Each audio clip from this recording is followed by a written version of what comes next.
Thank you for staying. As usual, on Fridays, we bring you what's happening in the world of technology, and Kobe Nkrumah is here with that. Let's start with Apple, because they're doing a lot of interesting things. Yep. There's the criticism that it's quite archaic. No, interesting things coming up with their models. It's basically the same thing, nothing much. That's what they've been criticized for a long time. Until a couple of days ago, last Tuesday, when they launched new devices, the new iMacs. And if you're an Apple follower, if you're an Apple fan, I mean, I've been an Apple fan for a long time until I switched. They launched the new iPads, and it reminds me of my iMac G3 from the early 2000s. Now, those were colorful. So Apple is bringing back colored iMacs. The iMacs have always been silver blocks of aluminium and all that. And basically, they brought that back. But they're now fitted with the M1 chip that Apple made itself. Okay. So there's no longer the Intel processor or AMD processor that we used to have. Now they actually have the new processor that Mac has made itself. And what difference does it make?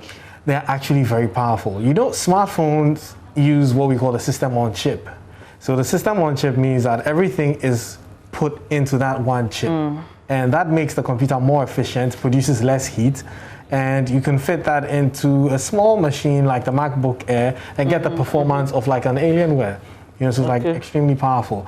And they put that in the new iMac. Okay. So it's extremely thin, as you'll see in the video, and it can, has the performance of the MacBook Pro. And Apple is doing a lot of things with that. Okay. And they also announced what the lady's holding, the AirTag. What's that? You've been losing your keys, haven't you? Yeah. And then you wish you could call your keys and ask them, where are you? So Samsung launched a similar thing earlier this year, and this is Apple's response, calling the AirTag. So it uses what we call ultra wideband to locate stuff for you. So all you need to do is add, snap it on like your bag or your keys or anything that you're bound to lose a lot.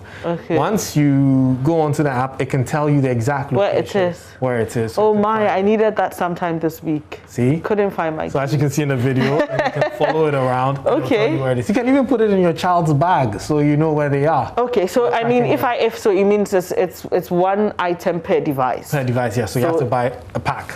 Okay, so if I need one for my keys, my purse, my bag, then it means I need three. You need three, exactly. So they sell them in packs. And as you can see, one is going for $29, or you can buy the 4-pack for $100. Yeah. Cool. All right, let's move on. Well, there's so many things that Apple wants, but you can read more about it on my online. So moving on from that, there is a new service that has come. You've probably heard about it, Clubhouse, where people can join. It's an iOS-only app where people can join. It's like a conference, voice-only chat app where everyone can, have a conversation. And Twitter responded by creating its own, similar app, because it was just like Clubhouse, and Clubhouse was getting a lot of hype. So Twitter created its own. Guess who's coming into that same scene? Facebook. Exactly. Facebook, you know them. Like, everybody's going for this, let's make ours. And they'll either try to buy you, and if they're unable to buy you, they make one, and then they end up killing you.